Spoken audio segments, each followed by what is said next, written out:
எடுத்தினாங்க.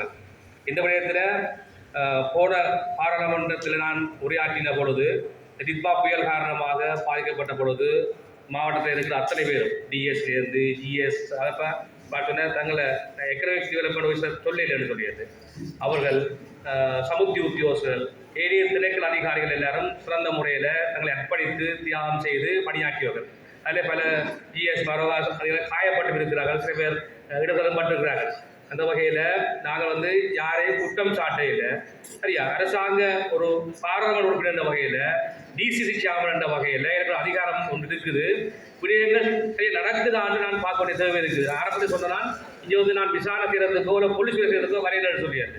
எனவே இந்த நேரத்தில் அர்ப்பணித்து மக்களுக்காக பணியாற்ற உங்கள் அனைவருக்கும் நான் நன்றிகளை கூறிக்கொள்கின்றேன்.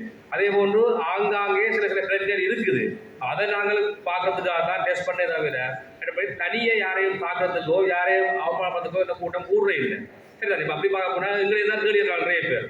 சரியாது, நிறைய பேர் கேள்வியிருக்காங்க, நிறைய பேர் எல்லாம் சும்மா எல்லாம் எழுதுறாங்க. அப்போ அப்படியெல்லாம் பிரச்சனைகள் இருக்குது. எனவே இந்த நேரத்தில் எங்களோட சேர்ந்து ஒத்துழைப்பு அனைவருக்கும் நன்றி.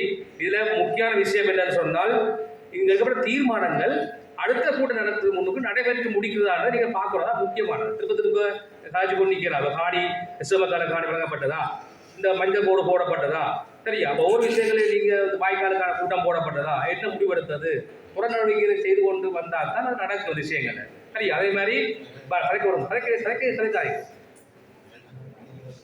எல்லாரும் இந்த பிரதேச நன்மைக்காக ஒத்துழைப்பு வழங்குறீங்கள், எல்லாருக்கும் நன்றிகள். சரி, அடுத்த கூட்டத்துக்கு இடையில நாங்கள் நல்ல எடுக்கப்பட்ட தீர்மானங்களை நடக்கப்பட்டதான்னு நாங்கள் பார்த்து ப்ரோக்ரஸில் கொண்டு போவோம். சரிதானே. அப்போ நாங்கள் அதுக்கு முன்னுக்கு எங்களோட ஒரு டீம் ஒன்று பேரும் இங்கே வந்து டிஎஸ் மட்டத்தில் கதைச்சு நாங்கள் கவிசாலை போட்டு கதைச்சு ப்ரோக்ராம் இருப்போம். சரியா, அதே மாதிரி இந்த கூட்டத்தில் சில கதைக்க முடியாமல் இருப்பீங்கள், அவர்கள் நின்று காய்ச்சி போட்டு போகலாம். சரி, காய்ச்சி போட்டு